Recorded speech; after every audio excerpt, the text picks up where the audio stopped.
Dr. Ellery Voss had always been a rule breaker. But when getting into fights in the playground only ended in mandatory after-school detention, all the extra work made her realize that she was in fact good at math like the teachers said, so she moved on to breaking the rules of science instead. In quantum theory, there were rules that defined how everything should behave. But just like how grade school had rubbed her the wrong way, there was one that always bothered her. The idea that reality didn't settle into a fixed state until someone looked at it. It felt absurd, so her work focused on neural quantum computation, a controversial science suggesting that the brain processed information in part through quantum processes. While others mocked the idea, saying the brain was too wet, both physically and metaphorically, to perform quantum computation, Ellery pursued it because she had an idea that flipped their idea on its head. What if the wave function never collapsed? What if it just kept right on going, and we, in our limited three-dimensional perception, were only able to see the tiny sliver that we were tuned into? The many worlds theory, each decision branching into a different reality? Absurd. Reality was a wavelength, a spectrum, and we were just riding along on our tiny frequency, unaware that the rest even existed simultaneously with our own. Wave function collapse was nothing but a self-centered idea. Reality wasn't a wave that collapsed because we simply look at it. We were just stuck here, in this instant, this frequency, because we didn't have the hardware to receive the rest of the signal. The prototype she built was called the resonator. She thought it was cliché, but people needed to understand what it did. She was messing with their brains after all. Didn't want to call it something like the can opener, especially since it was a helmet of carbon-threaded mesh and entangled processors that modified your brain's perception. It was designed not to change the brain completely, only widen its bandwidth. Not by much. Just enough to see as much of reality's wave as the human brain's quantum state would allow. A taste of infinite, not the whole thing. But since the test subject had to be human, and she'd never get approval from the board for that, she tested it on herself first. She had, after all, always been a rule breaker. The first experience was brief, 30 seconds of flickering light and static thoughts. But she emerged breathless, shaking, weeping. It was like remembering a song she'd known since childhood but had never heard before. She saw herself as a ripple, felt her awareness stretch across 1,000 timelines. She came back convinced the collapsed world was a lie. The real truth was that we, and everything else, were waves. She ran more tests, recruited volunteers. There were side effects, mild headaches, déjà vu, temporal confusion. One subject spoke backward for several minutes, but she thought of these as growing pains. Sometimes, breakthroughs hurt. Then Jason, her graduate assistant, brushed her hand in the lab. He'd never used the resonator. 2 days later, he told her he couldn't remember which apartment was his. Others followed. Staff, friends, people who had only spent a few minutes in Ellery's presence, and others who had never even been on campus were describing flickers in their vision. Shifting faces and mirrors, voices with two tones speaking in unison. One woman across town screamed for 5 hours, claiming she could feel a wrong self inside her skin.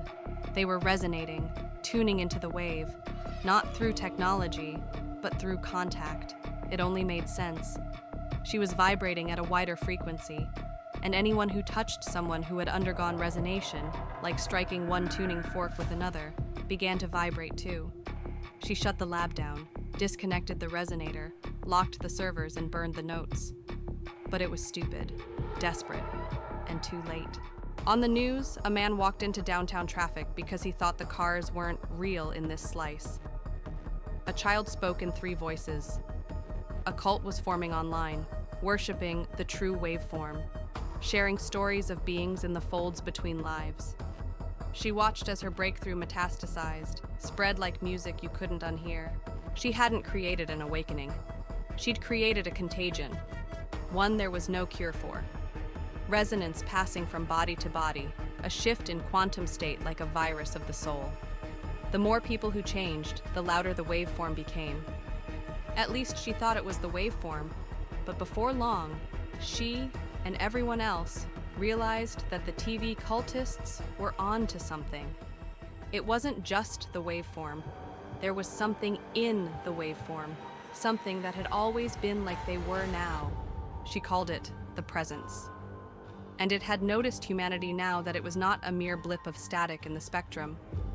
And it had started to hum in return, trying to communicate with us, trying to say hello. She didn't sense any malevolence in it, just curiosity about its new neighbors. The problem was, its hum was driving people mad. It never stopped. She supposed the presence didn't experience time like humans, so it was broadcasting throughout time in ways that folded, twisted. People weren't ready for it. And meanwhile, the uncollapsed wave kept pouring in. All versions of you in all the worlds where you made different choices. The liar, the killer, the one who never lived past birth, the king, the broken thing, the deity. Ellery heard them in her own mind, all of them, all the time. And above them all was the unceasing hum of the presence.